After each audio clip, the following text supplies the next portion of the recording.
Además, es para mí un placer. Ahora sí, bienvenidos todos a esta última conferencia del ciclo que hemos venido celebrando a lo largo de los últimos meses conjuntamente entre Telefónica e IS. Dentro de Telefónica, eKiss y Universitas. Las últimas 4 o 5 conferencias hemos hablado de revoluciones y hoy nos gustaría hablar de una última revolución de momento, una última revolución que pensamos que va a ocurrir en el siglo XXI, que debe ocurrir en el siglo XXI, que es que el acceso a las tecnologías avanzadas de comunicación, a las que estamos quizá más acostumbrados en el mundo tradicionalmente desarrollado, llegue a todos los rincones del mundo. Para eso, hoy tenemos aquí a Uche Onuoroa y al cofundador de una empresa que es un actor importante en esta revolución de la que estamos hablando, a FANA. Tenemos el gusto de darles la bienvenida para que nos introduzcan en la situación en cuanto al acceso a la tecnología del país del que ellos vienen, que es Nigeria, y cómo ellos han pensado en iniciar la revolución de dar solución a esos problemas de acceso, a reducir esas barreras que harán que se consiga el objetivo final, que no solo el acceso, sino servicios sobre ese acceso, servicios de e-health, servicios de análisis de datos, puedan llegar hasta los últimos rincones urbanos, rurales de la civilización en definitiva. La conferencia va a ser en inglés. Tenemos, como siempre, la encuesta. Esta es la última conferencia del ciclo y bueno, pues nos gustaría especialmente que dierais vuestra opinión. Son 3 preguntitas, como siempre, que se responden rápidamente y nos ayudarán al año que viene que el ciclo de conferencias os guste más. Así que, ya digo, quedaremos muy agradecidos si podéis contestarla. Y también estamos empezando a ensayar con hashtags en Yammer. Así que si queréis ir dando vuestros comentarios o no sé, haciendo algún tipo de intervención a través de Yammer, sois muy, muy bienvenidos. De todas maneras, tenemos a Laura, del equipo de red de conocimiento, que es quien siempre se dedica a retransmitirnos la conferencia de forma excelente. Solamente unas palabras para dar la bienvenida en inglés. Welcome everybody who's here in the auditorium in Madrid and also connecting online from their PCs virtually from any part of the Telefonica footprint. Also, I said welcome everybody in the auditorium. I forgot to say in Spanish, I'm very sorry explicitly. Welcome to the ICEBox alumni that are also present in the auditorium today, our Telefonica colleagues and the ICEBox alumni. Welcome everybody. Today we are going to leave the last conference in our conferences program that we're celebrating jointly with ICEBox, Telefonica ICEBox, and within Telefonica, eKiss, the Knowledge Network, and Universitas. And today we will be speaking about a revolution that we think will happen in the 21st century and has to do with the universal access to advanced communication technologies. For that, we have here today Uche Onuoroa, and the co-founder of a company you will hear about called ICEBox Hispana. Welcome, and thank you very much for being with us today. And this is an example of a company that we think will play a role in extending access to advanced services, not only basic communication services, but advanced services like e-health. You will hear about all of them in the near future. So, well, I hope you'll enjoy the conference. Please, if you'll be kind enough to complete the survey, the evaluation form, as always, we'll appreciate it very much. And also, we've got the hashtag, eKissConfUche. So if you would like to comment anything on Yammer, you're also very welcome. With this, I give the floor to Uche. Thank you very much. Enjoy the conference. Thank you. Thank you very much. My name is Uche Onuoroa, and I really want to thank Telefonica and ICEBox for the opportunity to come here and talk to you today. Ladies and gentlemen, thank you for coming. Basically, we're talking about a project called the ICEBox. Sorry. Okay, thank you. And the theme here is about lessons learned from leveraging technology in emerging markets. We have a company called Flexfinity Media. Flexfinity Media has a project, a platform, it's called the ICEBox. And ICEBox stands for Information, Communication, and Entertainment in a Box. And it's essentially a platform that we're using to drive digital access connectivity to advanced computing services, like she said. I want to start with a little bit of background about the Nigerian market, just to give you some contextual information about what it is. The Flexfinity Media is a Nigerian company. We're based in Nigeria. Even though our market is an emerging market, we do foresee that it's something that we can extend to other emerging markets, but we're based in Nigeria, and I'll start with some background information about the economy in Nigeria. The population in Nigeria is about 167 million. There's a rough split between urban and rural users of populations, 48% in urban areas and about 51% in rural areas. Internet users number about 48 million. That 48 million means we have an internet penetration rate of 28%. Mobile subscribers, about 113 million, and that's about 69% penetration rate. But in terms of these numbers, it's very important to think of these as devices as opposed to unique users, because we have some challenges in terms of connectivity, quality of service concerns. So you have a situation where most Nigerians carry more than one phone, in some cases up to 2 or 3, or they have more than one internet connection, which is more than 2 or 3. In 2012, Nigeria's GDP per capita was $2,600 per head. However, 60%, at least 60% of the population lives on less than $1 a day. So it's a developing country, it's an emerging market with a lot of potential, but it does have a significant portion of the population at the bottom of the pyramid.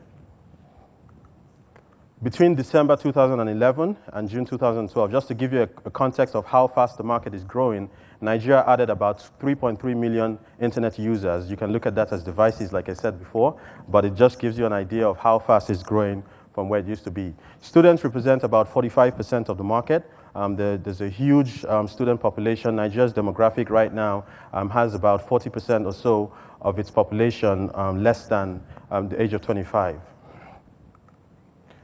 In terms of the internet, in terms of the use of the internet, Nigeria has a lot more mobile users of the internet than you have in terms of traditional context of desktop users of the internet.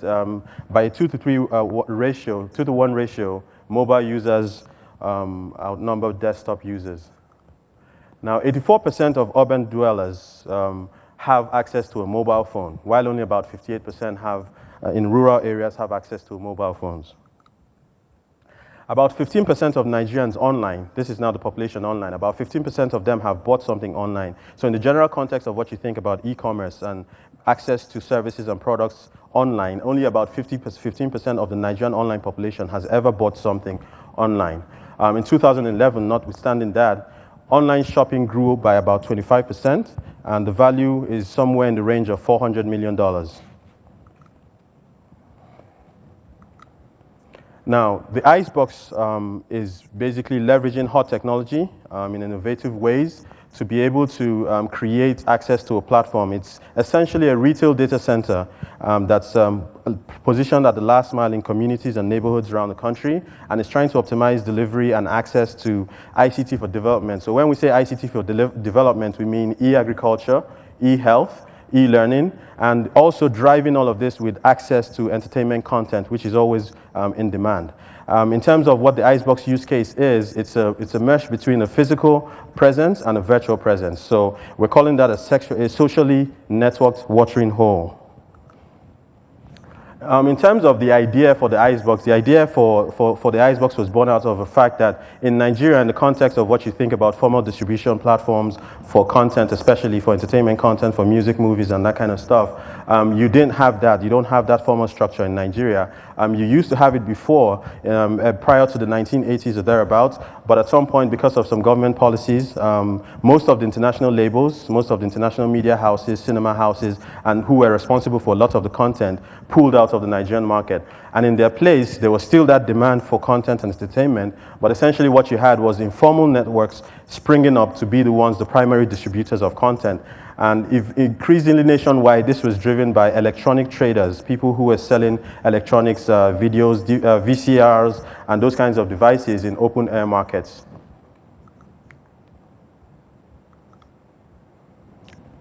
Now, just to give you an idea of context, the first blockbuster movie in the Nigerian context of entertainment content is a movie called Living in Bondage. It was released about 1992, and it's interesting to find out that the production and the distribution for that movie was financed by a trader, someone who was selling different types of devices like VHS tapes and the like. And essentially what happened was that he had access to a lot of cheap tapes from Asia, and he was able to use this to underwrite the production of the film and distribution of the film, because the producer who had the film and who did the content creation now needed some money and some ways to get the product out, and he was able to put the tapes that he had free, and that's how they were able to get the movie out. And that was the genesis of what you know today of Nigeria in terms of movies, which is called Nollywood. It's one of the third largest film and video industry, and it started because someone had excess tapes from Asia.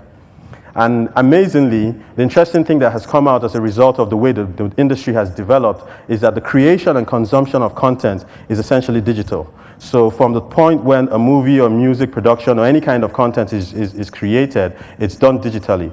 Now, when it's consumed digitally. It's increasingly on phones, on laptops, on tablets, but essentially the distribution, which is the link between the two, has remained analog. So it's completely informal. There are no audit trails. It's two open air markets selling in the streets, that kind of stuff. So there's no way to track what is going on or to optimize delivery in that sense. There is a lot of value being created in terms of the amount of revenue generated, but that revenue is in the shadow economy. So the biggest way that the digital distribution platform can be built is using broadband. And from the point when content is created and content is consumed, now content goes beyond just the music and the movies. That's the demand pool. That's what is pulling the demand. But there are also types of resources, websites, services, applications, and other types of content that we refer to when we're talking about digital content. But the primary way that this can be done on a critical mass scale, as it has been done in other developed markets, is broadband. But Nigeria faces serious infrastructural challenges in terms of the broadband connectivity. Challenges common to the telecom operators include the very high cost of right-of-way, very, very long delays in processing permits for right-of-way, multiple taxation at the federal, state, and local government levels, damage to existing fiber infrastructure as a result of theft or damage and other types of things, and then principally the lack of a reliable, clean grid electricity supply. And so you can group them into very basic clusters. Power, virtually all of Nigeria's telecom and technology infrastructure runs on diesel generators 24/7. Bandwidth supply is principally by submarine cables that are landing in Lagos, and they have excess capacity on the shores in Lagos, which is the biggest city in Nigeria. You have about 9 terabits per second from the different operators who have run submarine cables from Europe and North America to Nigeria. But the biggest challenge is the distribution infrastructure. How do you get the capacity on the shores to the hinterland? How do you get it from the shores to the last mile? That is the principal challenge in Nigeria. Presently, the available broadband capacity from the shore to the hinterland is primarily done by mobile broadband. What you would term your mobile data plans from, if you had Movistar or Orange or anything like that. In Nigerian context, it's all done mobile broadband. Very few people have lines running to their homes like DSL or T1 lines or any other kind of cable connections. Very, very few people have that. Only the super rich can afford it. So primarily the access that you saw in terms of the internet penetration rates are happening over mobile devices. Now those are very expensive because you're talking data plans, you're talking about data caps, you're talking about limitations. And if you wanted, for example, to watch a movie, you could spend your whole data plan for a month watching 1 or 2 movies and then it's gone. So those are challenges in terms of the distribution, digital distribution. Even when the capacity is available, a lot of it is in the urban areas, very few in the rural areas and semi-urban areas. And even when it is in the urban areas, it's very limited to just the people who can actually afford it. And it's not even consistent in terms of the service levels required. So the opportunities that this has thrown up, this broadband challenge has thrown up, include ability to use broadband to drive, of course, website services, applications, and content in a local Nigerian market. Now, this means delivering this for local users. Piracy, it has also been a challenge, but it's also created an opportunity in the sense that it has proven the fact that the Nigerian movie industry and music industry have grown exponentially. It generated close to $800 million from 2010 to 2012. Globally, it's ranked about the third largest market. And essentially, that piracy-driven growth has actually led to the export and to the branding of Nigerian content internationally in ways that if the piracy wasn't there, it probably would have spent a lot of money getting it out. So essentially, the piracy has inadvertently advertised Nigeria to the rest of Africa and to the rest of the world. Even though the value being generated doesn't go to the content creators, some of the actors and actresses and musicians have become very, very popular in terms of the marketing standpoint. So internationally and within Africa, it's the same thing as within Nigeria. It's primarily piracy driven. Now, there is an urgent need to develop and deploy a robust digital distribution infrastructure to supplant this informal shadow piracy plague network. And that's where we've come in, and that's what the ICEBox is positioned to do. We want to create a platform that can deliver the creative economy and do it in ways that make it very, very accessible in local markets in Nigeria. And so some of the other opportunities include the broadband demand. Apart from for movies and music and TV shows, there's also the need for broadband demand for video conferencing, telemedicine, distance learning, and CCTV. There's also a need for local content. Preponderantly, a lot of the content on the internet about Nigeria is not hosted in Nigeria. So primarily, if, for example, you use the context of hosting a website on a .com domain, for instance, all of that is hosted mostly in Europe and in North America. And what it does is that it means that anytime a user wants to connect to a resource that is local, that is related to his local life in Nigeria, he has to make basically an international call. So he has to pay for expensive international bandwidth, coupled with the fact that a lot of the capacity is in Lagos and is not hinterland. So if you're connecting, each time you want to pull a resource that you're going to use locally, you have to go to the internet, and it's very expensive. Bandwidth internationally is very expensive, and that cost is often passed over to the end user. So our own goal is not just to make the content relevant and local, but also to make it affordable and available, and also accessible to the average users in the Nigerian context. Examples could be drawn from when Russia was able to change the way that websites were delivered into Cyrillic characters that made it very, very accessible for the average user to use in that context. In Nigeria, we have a challenge of literacy rates and also digital literacy rates, in the sense that technology penetration is very low. Most people don't see the functional relevance, as it were, to what technology can do for them. Technology is not abstract. It has to be something practical. It has to be something solving a problem. And it has given the room for newer formats for engagement to emerge, such as intuitive voice and gesture-driven interfaces for people who might not be able to read and access the internet that way. We have examples from Nigeria's GSM revolution that happened about 2000 and 2001, where the government opened up the telecom sector, deregulated it, and it saw pent-up demand and exponential growth driven primarily by voice.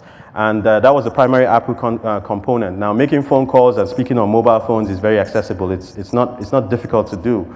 But using the internet in terms of solving different solutions still requires a layer of accessibility that is currently beyond what the average Nigerian user can do. Outside of the demographic that is youthful and educated, like students and things like that, it's very limited in terms of that context. The UN MDG targets for 2015, as they relate to literacy in Nigeria, are grossly unmet. A 2012 National Literacy Survey by the National Bureau of Statistics was estimating that adult illiteracy in Nigeria is about 56%.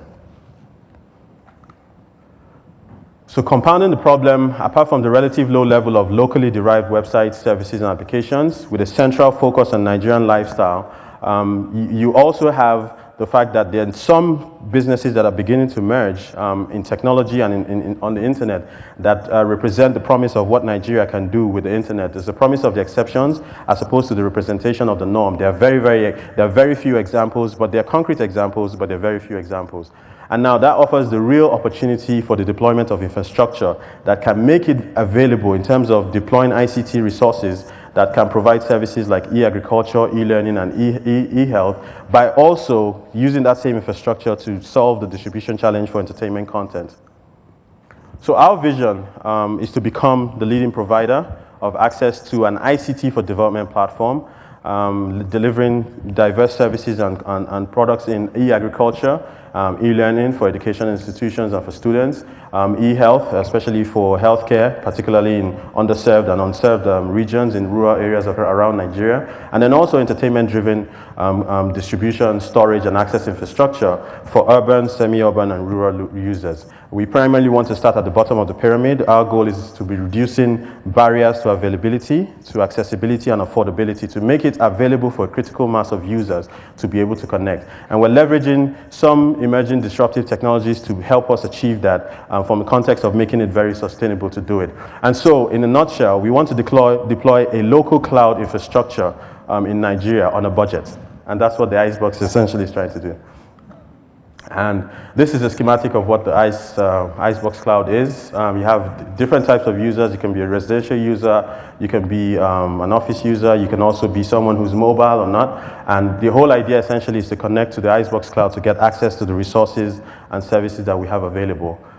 What we're doing, we're building a local network of ICEBoxes to co-locate mini data center infrastructure in a retail setting so that people can walk up and have access to this platform, but they can also connect remotely from different locations. The ICEBox warehouses high capacity storage, access and connectivity infrastructure to be able to deliver to the last mile of users in neighborhoods and communities nationwide. And this infrastructure is, we're now connecting all of the different ICEBox retail outlets and their storage resources into an interconnected wireless LAN, if you want to call it that. And that's what essentially is the local cloud that we're talking about. It provides mobile and fixed broadband over unlicensed spectrum to make it very affordable and to keep most of its user traffic local. We believe this will provide savings to the end user from the cost savings to the efficiency of the platform. Our goals essentially enable pervasive access to the ICEBox platform, and we're working to achieve the connectivity targets we have here. In 2013, we want to connect 2 million users, 2014, 3.5 million, 2015, 6 million, and all the way up to the fifth year, where we want to connect 10 million users. And that's another flow of how the ICEBox is going to work with different types of devices. It's going to bring your own device type of connection interface, whether you have a mobile phone, whether you have a tablet, whether you have a laptop, any kind of device that can connect to a Wi-Fi network or any other network that can interconnect to the ICEBox network, you can receive service that way. And so the value offering includes the e-agriculture, e-learning, and e-health. Also e-commerce, trying to drive mobile money transfer and remittance services, communication tools like voice over IP, cloud solutions, broadband internet, entertainment content, like I spoke about, the digital distribution of films, videos, ebooks, and a whole bunch of other resources. And this is essentially what a basic deployment for the ICEBox looks like. We're on the verge of deploying the first 3 ICEBoxes, as well as pursuing allied opportunities and projects related to what the ICEBox is aiming to achieve. And this is very, very critical to the development of the first phase. Right now, we've done the physical and virtual schematics of the platform, the alpha version testing of different components. Some of it is going on in Abuja, in Nigeria, where we're based. Some of it is going on in Pennsylvania and in Georgia in the US, where our technology partners are based. And the successes so far is that while working on the ICEBox and aiming to push through the infrastructure resources that we require to make this happen, we've also worked on ICT for development projects that are directly related to what we're trying to achieve. And the first one of those is the development of a film and video library software, basically that aids the National Film and Video Censors Board, which is the primary regulator of film and video industry in Nigeria. It creates an interface and a management module for them to access content and content metadata for the over 30,000 movies that they've received. They're primarily responsible for any movie that's going to be distributed in Nigeria has to come to them for classification or censorship before it goes out for commercial release. And so we've built a solution for them in-house, and we're hosting it on the cloud to enable them to manage the process and the workflows associated with that. The second project we're doing is an e-agriculture project where we're building a national e-agriculture platform in conjunction with the Federal Ministry of Agriculture and Rural Development and the National Information Technology Development Agency in Nigeria, which is the primary government IT agency. And this national e-agriculture web portal is essentially aiming to collect data, content, all sorts of information related to agriculture for the principal users in the food and agricultural sector in Nigeria. Nigeria has a huge agriculture sector, but it's basically rural. A lot of the farmers are rural. A lot of the activity that happens in the agricultural sector is rural. And for the first time now, we're working to build a complete solution that warehouses all the information and resources that they need access to that can become very timely and functionally relevant to stakeholders in the industry. We've also designed and developed the 3 ICEBox units. One of the units is in Abuja, in Nigeria. The 2 full versions are in Georgia and Pennsylvania in the US. The competitive differentiation for the ICEBox is to leverage hot technology to deliver the ICEBox value stream. And some of these technologies include cloud services and big data. Now, each ICEBox is a distinct retail unit. It has mini data center infrastructure, connectivity infrastructure. It also has a retail-facing presence. And the idea is that each one of these ICEBoxes appear on a peer-to-peer network, and they're all interconnected to each other. There's a backhaul to the internet, but they're also all interconnected to each other. And that interconnection is what provides the virtual data center solution that we're synthesizing into a cloud computing and big data aggregation and analytics platform.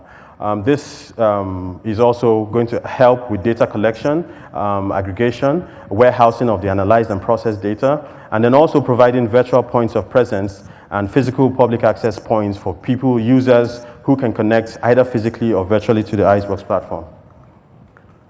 This is a diagram developed by Siemens Network, NSN, and this kind of just gives you a synopsis of what we're doing with the ICEBox in terms of building a liquid network architecture and cloud service where you have a central data center and then you have different clients to that cloud central data center providing access to local users wherever their coverage area extends to.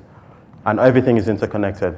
The other the other technology we're also leveraging is Wi-Fi offloading and then white space spectrum optimization. Principally, the ICEBox business model is built on leveraging unlicensed spectrum to create the connectivity to the platform from that standpoint, and to make it very, very easy and very accessible to the average users, particularly at the bottom of the pyramid, to be able to connect.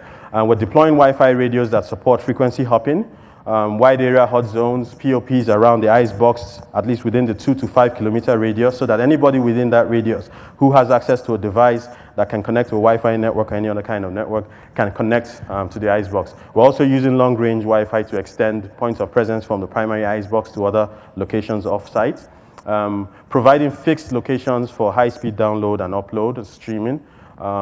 Also broadening the ICEBox service coverage area by prospecting with existing and emerging super Wi-Fi white space optimization, which is essentially using the spectrum of the radio frequency that previously used to be used for TV broadcasts, and essentially now looking at ways, including dynamic spectrum management and sharing, to provide that as the connectivity interface to the ICEBox, so that the average user who is connecting can connect to from a wide distance or from a wide area at very, very fast speeds.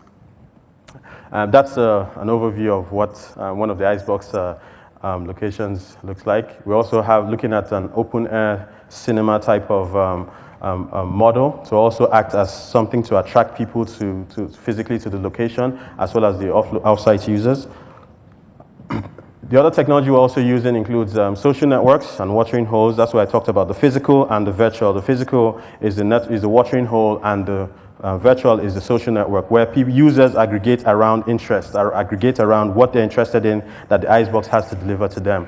We're also working critically on using renewable energy to power the ICEBox, because we realized that from the operating expenditure standpoint, running infrastructure on 24/7 diesel generators is not very sustainable, and it creates an added cost to the service that makes it harder for the average user to connect to. If you're operating in a market where 60% of the people live on less than $1 a day, then it becomes very, very critical that if you want to attract the highest number of people, if you want to deliver solutions and services that become accessible to them, then you have to reduce the barriers. And one of those critical ways in which we're doing that is by using renewable energy solar to increase the operating efficiency of the ICEBox platform.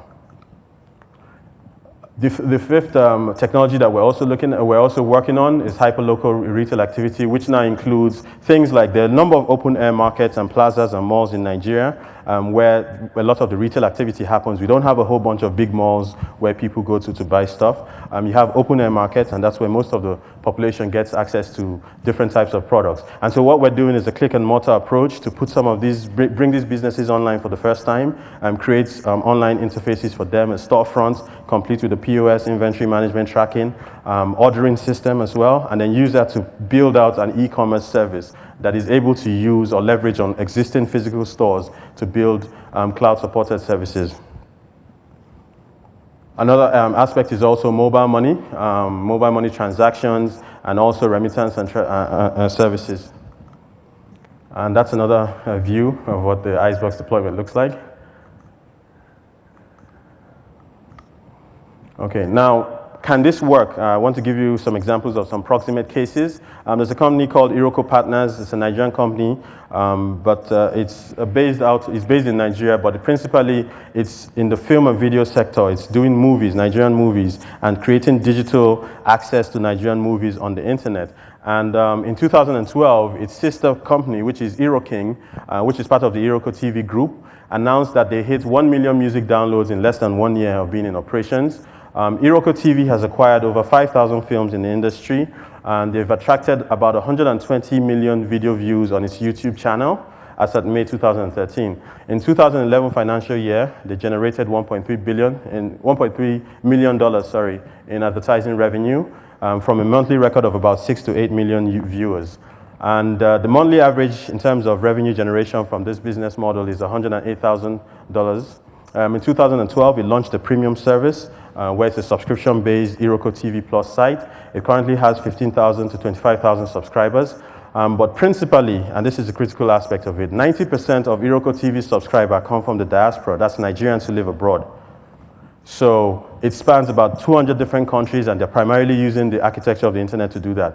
Now, in 2011, Iroko TV received $8 million in funding from 2 investment firms. One was Tiger Global, and the other one is Kinnevik. They spent about $1 million hosting its premium site and about $5 million on content acquisition.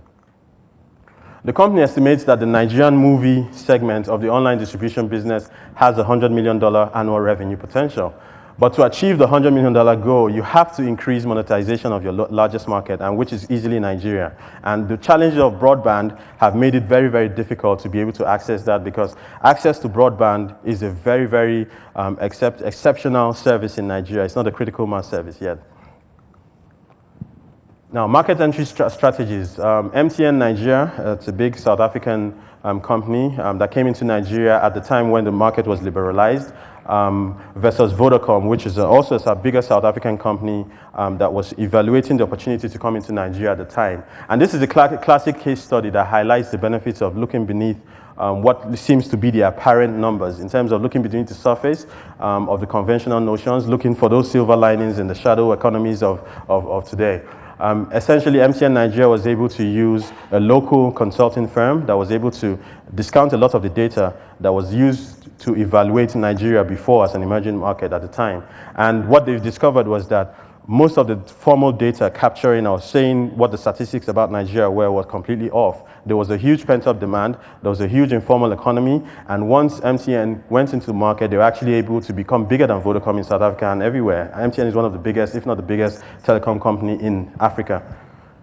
Google Nigeria versus the conventional tech titans. Now, before Google came into Nigeria, The average technology firm, some of them including Oracle, Microsoft, Cisco, that came into the Nigerian market at the time, came in using a soft sales and marketing mindset, selling subscriptions, selling licenses, selling products. Google Nigeria came in with a different mindset, which is classic blue ocean strategy. They came in to develop the market, because if you look at Google's model and what they're trying to do, their own business model is not built on selling subscriptions. It's built on bringing more people online. And so essentially what Google was able to do in terms of entry into the Nigerian market was to create new ways and markets and models of bringing more users online. And so to wrap that up, it highlights the danger of a single story. There's a popular Nigerian author, her name is Chimamanda Adichie, and she spoke about this in a TED Talk where she talked about the danger of a single story, which is viewing, essentially can be adapted in this case to say that viewing Nigeria and emerging markets through one prism, which is either sales and marketing based, can be very dangerous. If you don't see the potential of the market, if you see it just from the standpoint of sales and marketing, then you miss the point that the market can be developed, particularly because it's an emerging market. Now, there's an e-commerce battle going on in Nigeria today. There are a range of different foreign investments that have come in to that market. Jumia.com is an African e-commerce business. It was launched in 2012. It's modeled on Amazon. Jumia recently announced that they have 500,000 customers in Nigeria. They've announced a new partnership with MasterCard, and it will enable them to use MasterCard's internet gateway service to make credit card payments. One of the primary challenges of the Nigerian market is that cashless transactions are at the very minute scope compared to cash transactions. And when you're dealing with e-commerce, you have to create payment platforms to make it available for people to be able to pay for services. Now, Summit Brothers, a London-based hedge fund, has just invested 20 million euros in Jumia in Nigeria, in Egypt, and in Morocco. And the new investment in Jumia follows previous backing from Millicom and JP Morgan Asset Management. There's another e-commerce company called Konga.com. It's an online retailer that was launched in July 2012. It sells everything from books to fridges and mobile phones. A South African-based multinational firm called Naspers, which previously had an e-commerce business in Africa and also in Nigeria, which they closed up shortly before they acquired a 50% stake in this Nigerian online store. And Naspers itself is valued at about $18 billion. It has a whole bunch of different tech and media properties. The serial entrepreneur who founded Konga.com, before that had founded a company called Emotion. It's a billboard advertising business, and after that he did a business called Deal Day, which is a daily deals website based on the Groupon model. And it was based on the success of Deal Day that he eventually went into the Konga.com business, and it has been very, very successful so far. The other company that's also into e-commerce is Wakanow.com. Wakanow.com is a travel service agency, kind of like Expedia, and essentially what they're trying to do is to disrupt the online travel reservation business model. Of course, they're doing it trying to push a number of the online purchases for travel in Nigeria.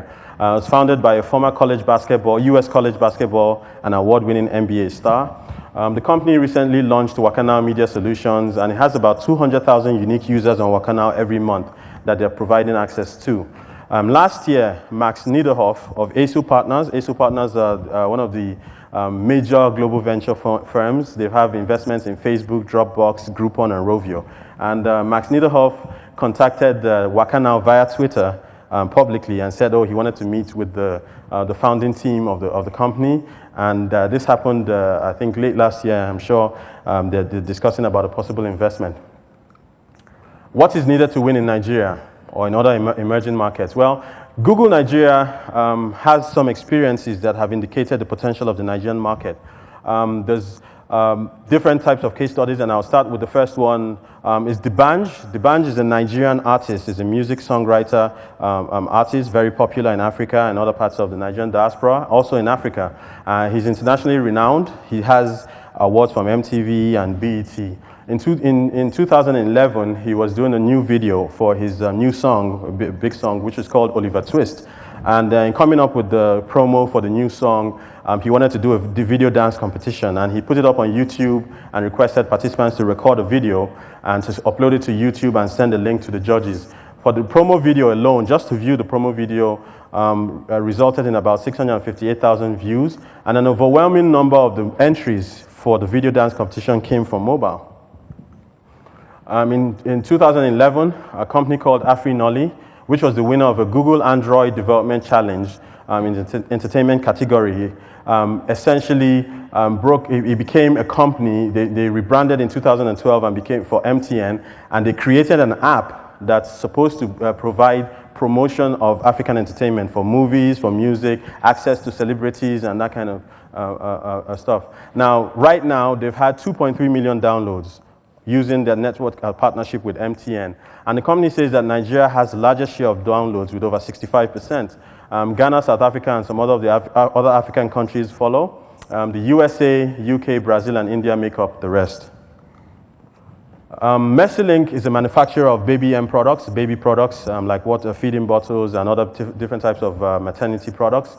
And by going online and using Google AdWords, using analytics, Mercilink has grown its revenue for monthly sales of baby products from 100,000 naira to 16 million naira within 6 months. 15 million naira is about $100,000.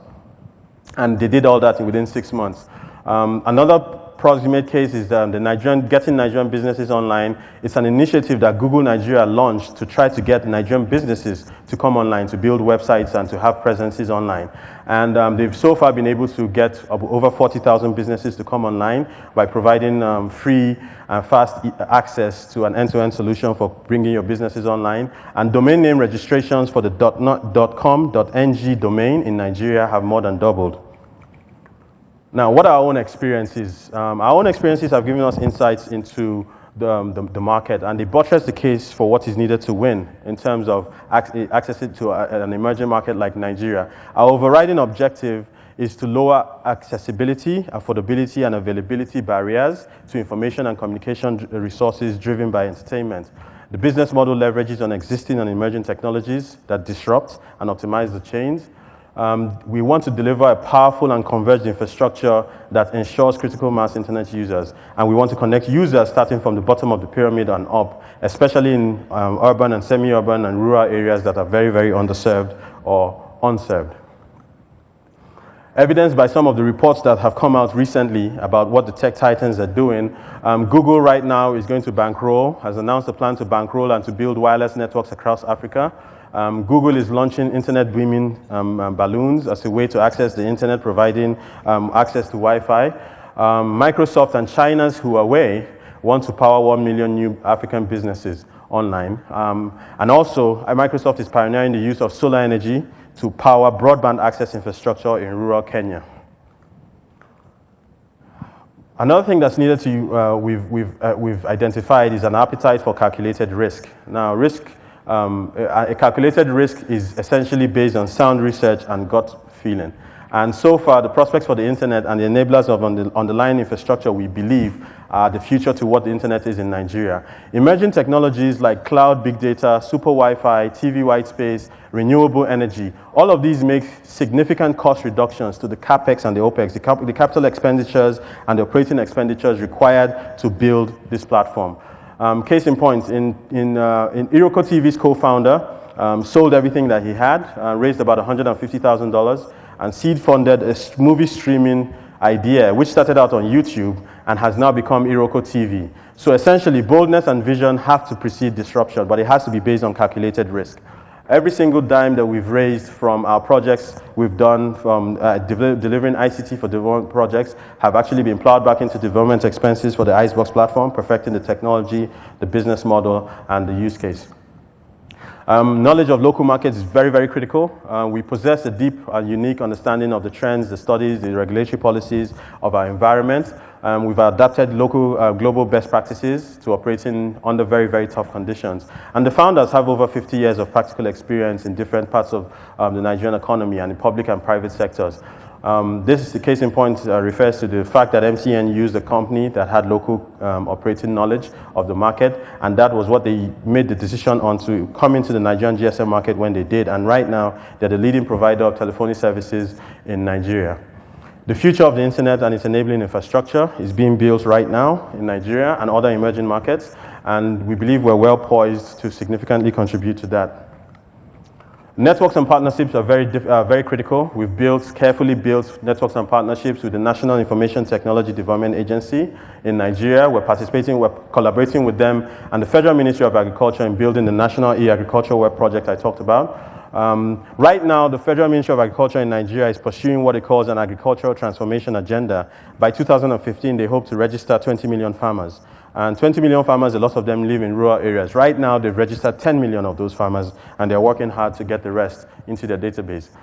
We also have network partnerships. One of our co-founders, who's not here today, called Tajuddin Adepetu, is the chief executive of a media company. It's called Consolidated Media Associates, and they own Business TV, Sound City, Spice TV Online, different TV channels in the Nigerian media environment. He also owns an extensive content catalog of films, TV, music, and music video. We also have a partnership with a company, a provider of ICT solutions and networking infrastructure called Inspired Delta's Technology Solutions. And essentially, they're going to build and manage the network part of the ICEBox platform, or they're building and managing it. And they're also going to interconnect existing users on their own network to the ICEBox platform, and that presents a ready bulk market of users. We also have a partnership with a company called Twin Pine, which is a new media agency, and they have networks and connections to over 30 leading ad agencies locally and worldwide. And we believe that that offers guaranteed access to a pool of advertisers and publishers for mobile and conventional advertising. There's also an anchor project by the Nigerian government called the Abuja Technology Village, which is aimed at building infrastructure in the form of a Silicon Valley in Nigeria, in the capital in Abuja. And about 1,000 hectares of land had been dedicated in 2007 to the building of this Abuja Technology Village, where world-class infrastructure, educational facilities would all be delivered within the confines of the technology village. And we're talking to them, deep discussions with them on having access to building and facilities to suit, especially for our R&D, our light manufacturing, marketing and publicity, and it's also a free trade zone. So that also gives us an added incentive. So finally, the main thing needed to win in Nigeria or other emerging markets is fresh thinking, breaking the frame, blue ocean strategy. I'm sure a lot of you are familiar with those. Nigeria's dearth of infrastructure today has created an opportunity because there's great demand. There's really great demand for what the broadband internet can deliver. And it's that dearth of infrastructure that we believe now that provides that distortion of the macro and microeconomic conditions in Nigeria. And it shows in the fact that Nigeria has a huge shadow economy. So it offers an available market space for growth and development to occur, for us to leverage fresh thinking and fluid technology, to learn and to move fast in deploying new models and new ways and means of accessing the platform. Even in mature markets, it's always possible. And it's especially possible in emerging markets because the opportunities are there to be created fresh. They haven't been done before. A lot of the challenges are also opportunities. And it's in a new way of thinking about it, breaking the frame, creating new markets and models that we believe that the internet of Nigeria will be built today. Thank you for your time. And if you have any questions, I'll be glad to take them. Thank you.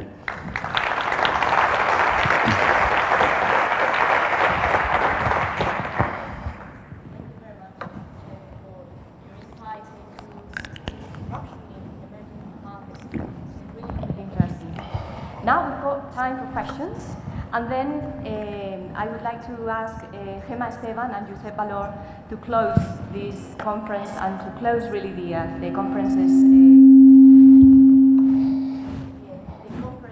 program we've been having over the past few months. Ahora tenemos unos minutos para preguntas que pueden responder tanto Hanna como Uche.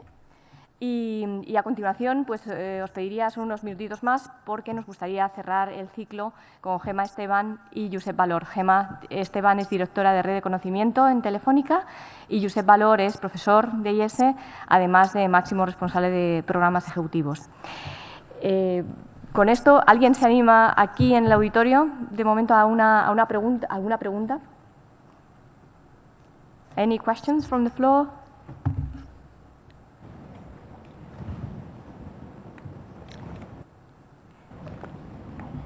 Seems everything is clear now. I'll just check if there are any questions coming online. If not, what we can do is we can. Can I show? There's a video I wanted to show that shows the. Okay, if we've got time. Okay. Okay, and if you could please play the video. Okay, since we've got 10 minutes. Thank you.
The picture, the actual image of what you want to realize. It's really a dream that all these services can finally get to virtually anybody. We've got a couple of questions, and so I would like to take them. There's a question coming from Venezuela. Okay. And they're asking how much time. They're asking basically about roadmap. Okay. How long do you think it will take to make this global? You mentioned about some experiences in the USA, and I guess the question is this something that can be developed quickly? Yeah. What is the roadmap? Okay, for us, the primary market is Nigeria. What we're providing this as a model is something that can also be escalated to other, or expanded to other emerging markets. The peculiar circumstances in Nigeria, of course, from an infrastructure standpoint, from the challenges of broadband and access to connectivity and to resources and services, is also what makes this a very compelling value proposition. In terms of places like Venezuela and other countries, it's something that we're definitely open to in terms of extending the model there. But for our own market right now, it's Nigeria and potentially Africa. But we're also open to other emerging markets around the world as well. Thank you very much. On behalf of Venezuela. Okay. The other question was really in the same line. Okay. So, well, now, after thanking you very much for being with us today, it's really a really good opportunity. We don't have the opportunity to listen to insight. We should probably do it more, but insight about emerging markets. Yes. Thank you very much, and I hope your dream will come true very quickly. Thank you. Thank you. Really deserve it. Now, I would like to ask for Gemma Esteban and Josep Valor to come to the floor. Okay. Thank you very much.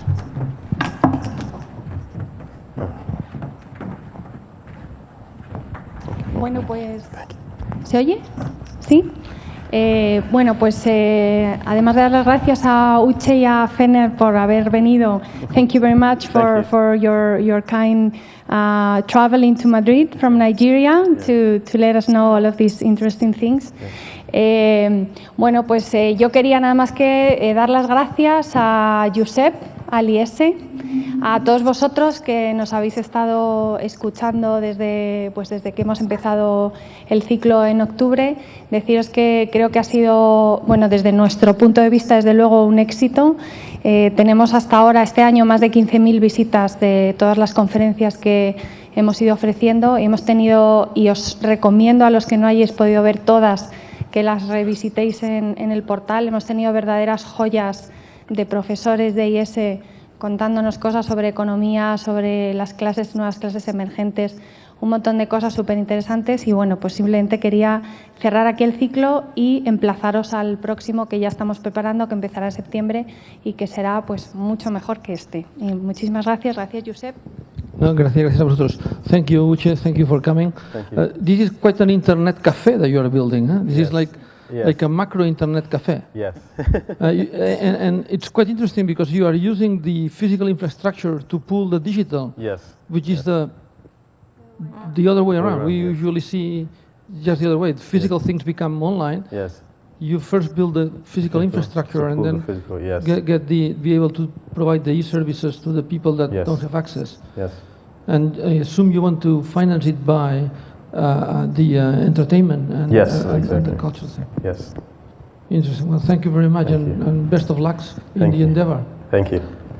Bueno, desde el punto de vista del IES, agradecer a Telefónica la oportunidad del partenariado. Pues desde nuestro punto de vista ha sido también un éxito, evidentemente, llegar a 15.000 personas digitalmente, no deja de ser un punto, ¿no? Y contar con nosotros para el año que viene. Yo creo que esto funciona bien. Nosotros han sido 10 conferencias desde octubre hasta ahora y ya estamos trabajando en un contenido para 10 más para el año que viene conjuntamente con vosotros. O sea que por nosotros es un placer trabajar con Telefónica y que se repita. Gracias a vosotros.